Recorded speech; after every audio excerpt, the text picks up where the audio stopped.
That's what she said. Apologies make lousy parachutes. Welcome to another Lone Wolfer Garage Motovlog. It is a wonderful day in the Lone Wolfer neighborhood. I am stepping out from the house for a little ride to run an errand or two and also test out a new toy. So I got a new microphone, actually two of them. They are Bluetooth Lavalier microphones that hook up to an iPhone or something with a lightning port. This is an Ulanzi product. And yeah, I have done some tests and I am thoroughly impressed with it so far. All right, so here's one of the tests of the Ulanzi J12 wireless Bluetooth microphone. I have the version that is for the iPhone, so it has a lightning connector. Right now I am about 5 feet from the camera. So technically the camera microphone would be able to pick me up right here, but hopefully it's not engaged, as every test I have been doing has confirmed. So, all right, so we're 5 feet away. Let's go 10 paces.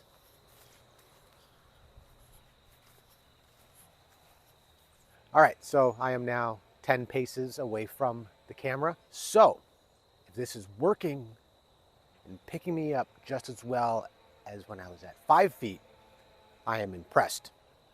Now, who wants to go another 10 paces? This guy does. All right, 20 paces away. If this is picking me up clearly, I am doubly impressed. Let's go check.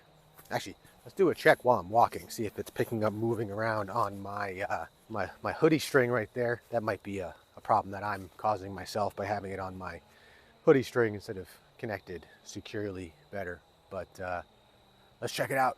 All right, so this is most of what you get in the box. You have your case, which is also housing a battery to charge your mics, as your receiver gets all of its power from the phone. The instructions say that you get between 4 and 6 hours or so of battery life from the actual microphones themselves. I have not tested that. The other cool thing about this is that there is a battery in the case. So when you charge that up, you can also then use it to charge your mics. So as you can see, this is for Apple products, iPhones, iPads. This connects directly into the lightning port. I had some trouble with my case on my phone, so I had to get an extension cable. I got a 2-pack that was like, I don't know, $6. Totally works, perfect for what I need. The actual microphones themselves are 1-button operation. Press it, turns on. The light will blink when the receiver unit is not plugged in. All right, so here is the setup with the Ulanzi J12 wireless lav mic system on my iPhone 13 Pro. As you can see, I have my lightning extension cable here because my OtterBox is just too thick. That's what she said. It is annoying that I have to have that here simply as an extra step, but I don't really want to take my OtterBox on and off just to make this work. Here is the receiver, and you can hopefully see the little red light right there that indicates that the whole system is on and functioning and the phone is receiving a signal. Here is the actual lav mic.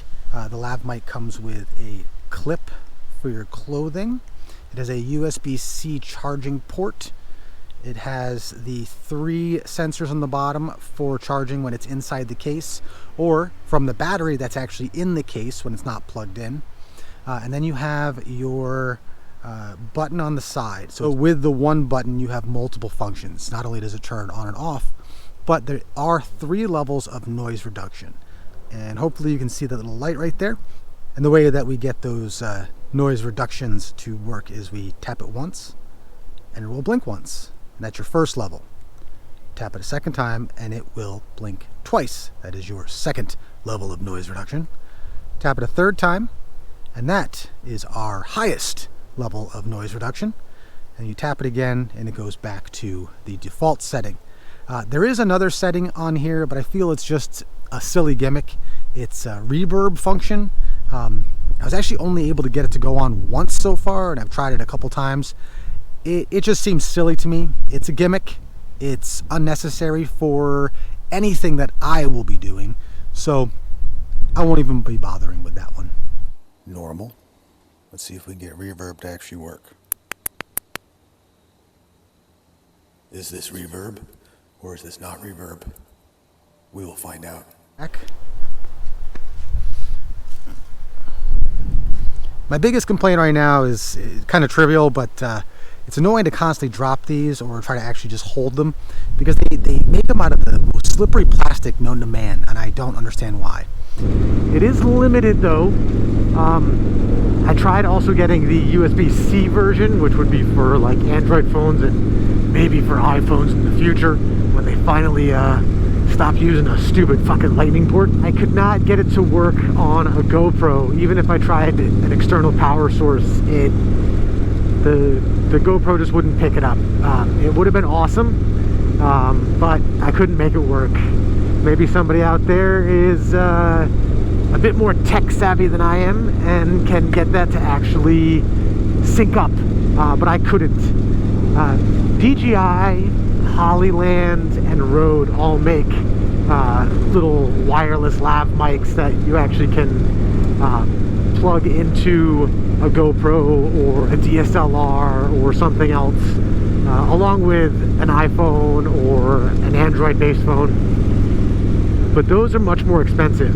And if I have to do, you know, a secondary mic with my iPhone for the lav mics to actually be useful, hell, it's worth it. Honestly, I don't have a problem syncing up audio. I did it for the first, 4 years of doing this motovlogging shit. But if I'm going to be filming stuff in the garage, I might actually just film them on my iPhone. Honestly, the iPhone 13, I have an iPhone 13 Pro, so I have the better camera on it. Maybe I'll just start filming everything in the garage on that. I am hopeful that it will be not only useful but last a long time. Again, I haven't had any you know, moments to actually use it for more than just 5 minutes, just screwing around with it, just dicking around with it, just fucking with it. If this allows me to quickly set up to do, you know, mini interviews or, you know, even record more reviews in the garage, I'll be happy. If it doesn't last long enough to actually record an interview or record a review, then, you know, I'll ship it back. I'll try to make sure that I actually do a good 45-minute, hour-long, you know, recording session doing a review with that, you know, microphone, just to make sure that it lasts long enough.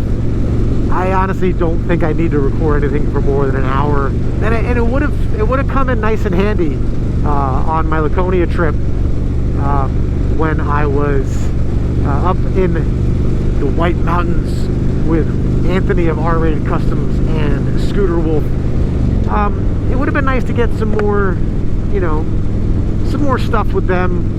Maybe the lav mics would have helped with that. Might have made it, you know, a little less cumbersome for the stuff I did get. But yeah, I'm gonna stop up here and I'm gonna check the audio to see if it recorded at all and if it's even usable inside the helmet. I know it's usable outside the helmet. When I'm just standing still, it's usable. I got like 60 feet away from the freaking thing and it was picking me up perfectly. No problem whatsoever. But yeah, I think I'm gonna stop real quick, give it a listen, see if it recorded well, or if this particular lav mic setup is a one-trick pony. But right now I actually have the mic inside of my helmet to see if this will actually record any type of decent audio inside the helmet. I hope you like this one. If you do, give it a big old thumbs up. If you don't, you can keep on trucking. And if you have not subscribed, you should do it. It's free. Oh, and I'd love to hear from you down in the comments below.